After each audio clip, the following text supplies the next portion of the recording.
Welcome to the Whisper News channel. Russian commander ambushed. Moscow was shocked by this news. With the declaration of mobilization, the Russian commander, who created the conditions for the mobilization, was secretly attacked.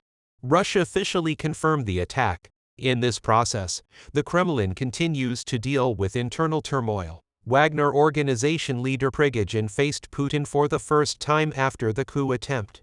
Tension is higher than ever in the Kremlin. The Ukrainian side turned this process into a great advantage. In the process, the Ukrainian army took more land from the Russian forces.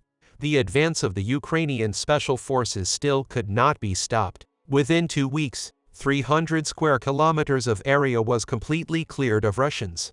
Now, if the last lines of defense are crossed, the Russians will have to flee important cities. The waters are starting to boil. The commander involved in the attacks on Ukraine was neutralized in Russia. Stanislav Rzhytsky, deputy head of the mobilization department, was shot dead in Krasnodar, Russia. Reports suggest he was involved in missile attacks against Ukraine. Stanislav Rzhytsky, 42, was ambushed while taking a morning jog near the Olymp Sports Complex in Krasnodar, Russia, according to anonymous pro-Russian social media channels. An unknown person disarmed Rzhytsky with a gun before fleeing the scene. The Krasnodar administration confirmed the death of Stanislav Rzhytsky, deputy head of the mobilization department. They said law enforcement is currently investigating the incident. As breaking news continues to evolve, we will continue to provide updates as they come in. The reported neutralization of Stanislav Rzhytsky, who was allegedly involved in missile attacks against Ukraine, raises serious concerns and potentially points to a complex geopolitical and violence web in the region. The conflict between Russia and Ukraine has escalated in recent years, leading to regional disputes and military action. This incident further increases the tension between the two countries, highlighting the possibility of strikes and attacks by people from various sides.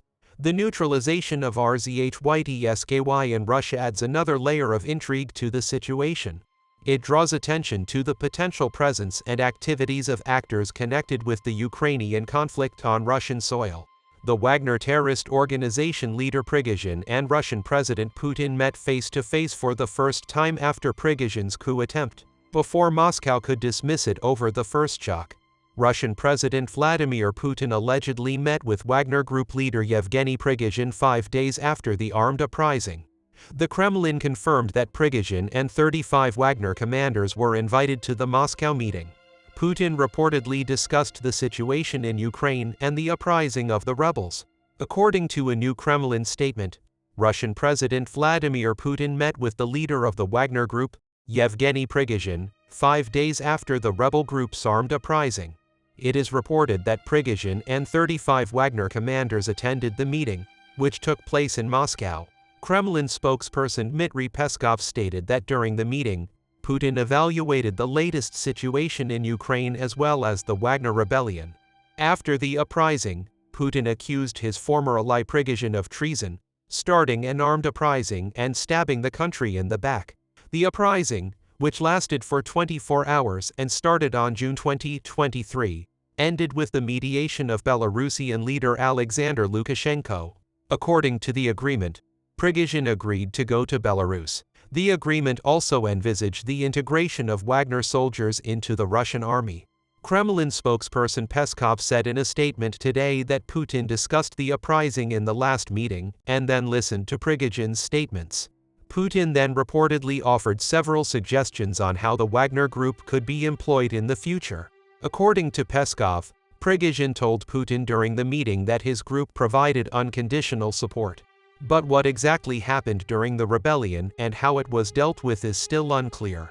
The meeting highlights the complex geopolitics played out not only between Russia and Ukraine, but also between Russia's allies and proxies. It also raises questions specifically about the loyalty of Prigozhin, who has been accused of treason by Putin but has not yet been punished by the Kremlin.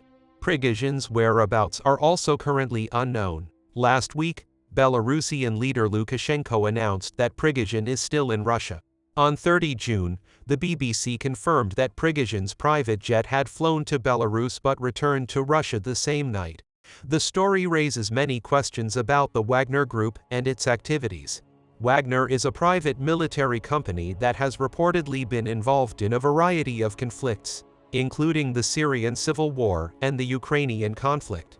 It also sheds light on Russia's role in the Ukraine conflict, which escalated tensions with various countries and resulted in territorial disputes and military action. While Russia is dealing with major domestic problems, the Ukrainian army continues to advance successfully. As critical front lines are being crossed, Ukraine wants to completely wipe out the Russians with an all-out offensive. The Ukrainian Ministry of Defense states that they have recaptured more territory from Russian forces. The operation, which has been going on for months, aims to restore control of the border with Russia. Ukraine's defense ministry announced in a statement that its military forces have regained control of more territories previously illegally controlled by Russian forces. The statement did not provide details on the location of the reclaimed lands, but it marks another key victory for Ukraine in its long-running conflict with Russia. The final victory marks the renewed momentum of the Ukrainian military forces in the fight against the Russian-backed forces. This comes after reports of multiple ceasefire violations by separatist forces in the past few weeks. The statement of the Ministry of Defense of Ukraine means not only a military victory for Ukraine, but also a significant improvement in Ukrainian-Russian relations. Diplomatic relations between the two countries have been strained for years, with differences of opinion between them on a range of issues, including territorial disputes and military activities. Russia has consistently denied involvement in the Ukraine conflict, despite clear evidence to the contrary. This latest development once again reveals the ongoing struggle between Ukraine and Russia and the importance of the conflict for both sides.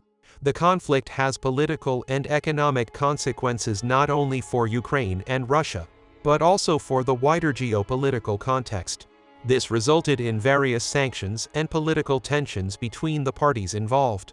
It is very important to note that the situation in Ukraine and neighboring countries is volatile and constantly evolving. As more information becomes available, it will be crucial to keep a close eye on updates from trusted sources to gain a comprehensive understanding of the event and its implications for the wider geopolitical context. As a result, the latest announcement that Ukraine has recaptured more territory from Russian forces marks an important victory for Ukraine in the ongoing conflict. As the operation to regain control of the border with Russia continues, it is not yet clear how the situation will develop in the coming weeks and months. We'll see what happens in the coming days. We have come to the end of another video. You can like the video to support us. By subscribing, you can easily follow new videos. I wish you all happy days. See you later.